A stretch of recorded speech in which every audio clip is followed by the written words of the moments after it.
Oke, selamat pagi teman-teman yang ada.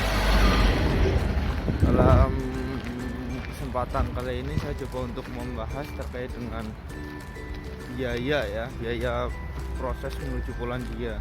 Karena banyak pertanyaan dari teman-teman, berapa sih biayanya sih? Gitu kan.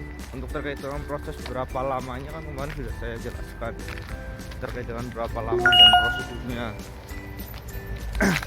Dan untuk sekarang ini saya akan coba jelaskan terkait dengan prosesnya, bukan proses apa, biayanya, berapa sih biayanya gitu kan.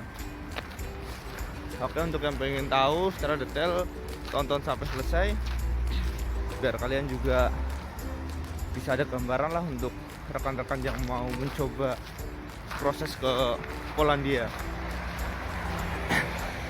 Jadi seperti ini teman-teman, untuk biaya menuju Polandia itu kita kan perlu yang namanya agensi ya. Saya akan menceritakan terkait dengan pengalaman saya dan beberapa teman saya ya. Saya juga udah ngobrol dengan mereka habis berapa. Ternyata bervariasi ya.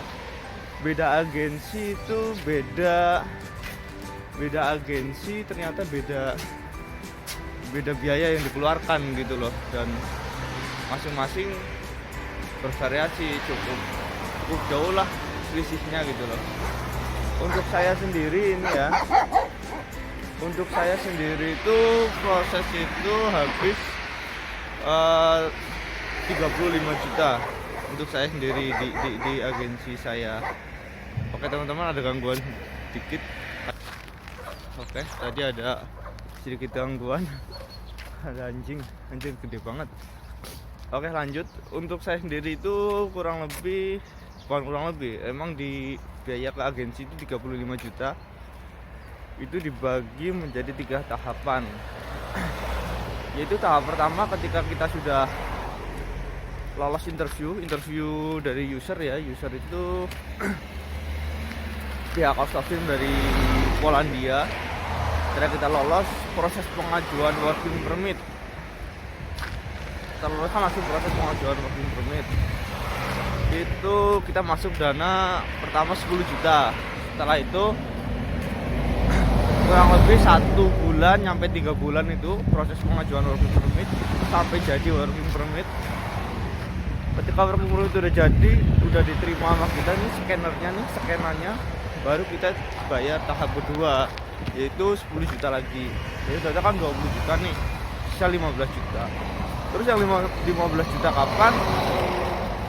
Itu setelah kita dapat panggilan ke kedutaan, itu appointment visa.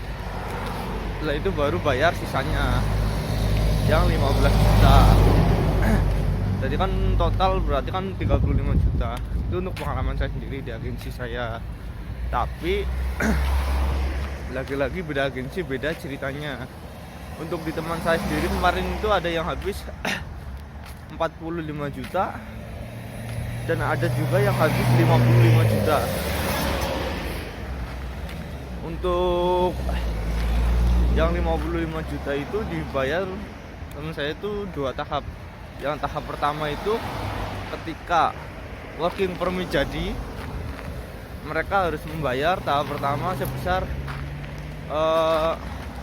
20 juta. Nah, itu kan proses working permit udah jadi. Nah, setelah itu pengajuan appointment visa. Setelah visa keluar, udah ada jadwal penerbangan tuh, baru masuk pembayaran kedua, yaitu sisanya 35 juta. Jadi kan totalnya kan 55 juta. Itu untuk agensi di teman saya itu. Dia berangkat juga bareng sama saya. Jadi totalnya itu 55 juta. Jadi untuk sekali lagi bahwa beda agensi itu beda tarifnya lah. Terus rekomendasikan untuk pilih agensi yang mana? Sebenarnya nggak bisa ya saya merekomendasikan. Saya berdasarkan pengalaman saya sendiri ya. Saya cari-cari sendiri terkait dengan biaya yang lebih terjangkau. Satu, yang kedua dia yang penting resmi sih. Jadi ya setiap agensi memiliki plus minusnya masing-masing lah. Yang penting kalian jangan tergiur dengan janji-janji agensi yang menawarkan gaji yang 20 juta 25 juta itu saya kira terlalu berlebihan lah. Jadi sebelum kalian mengikuti proses ya riset dulu, kalian cari berbagai macam informasi terkait dengan sistem kerjanya bagaimana di Polandia, terus juga sistem gajinya seperti apa, supaya lebih ya kalian juga lebih enak lah ngikutin proses. Terus saran saya juga ketika kalian udah memutuskan untuk mengikuti proses itu ya lebih baik pahami gitu loh step by stepnya, jadi supaya nanti nggak banyak pertanyaan di jalan. Maksudnya ketika kalian sudah mengikuti proses, nanti di tengah-tengah jalan kalian jadi ragu dan lain sebagainya. Supaya nggak seperti itu ya pahami dulu prosesnya. Setelah itu kalian akan enjoy ngikutin prosesnya, karena prosesnya itu nggak bisa dibilang cepet, nggak bisa juga dibilang lama gitu loh, bervariasi juga, apalagi dengan adanya sistem driving sekarang. Jadi ya semoga untuk teman-teman yang ingin proses bisa menemukan agensi yang bagus dan bisa lebih pintar lagi lah untuk menyikapi hal-hal yang kayak prosesnya tiba-tiba lama, terus kalian juga merasa nanti orang baru lebih cepat daripada kalian yang udah lama. Semoga aja hal-hal seperti itu nggak menjadi hambatan untuk kalian tetap semangat mengikuti proses itu. Terima kasih, tetap semangat untuk kalian yang sedang berproses. Semoga informasi ini bermanfaat.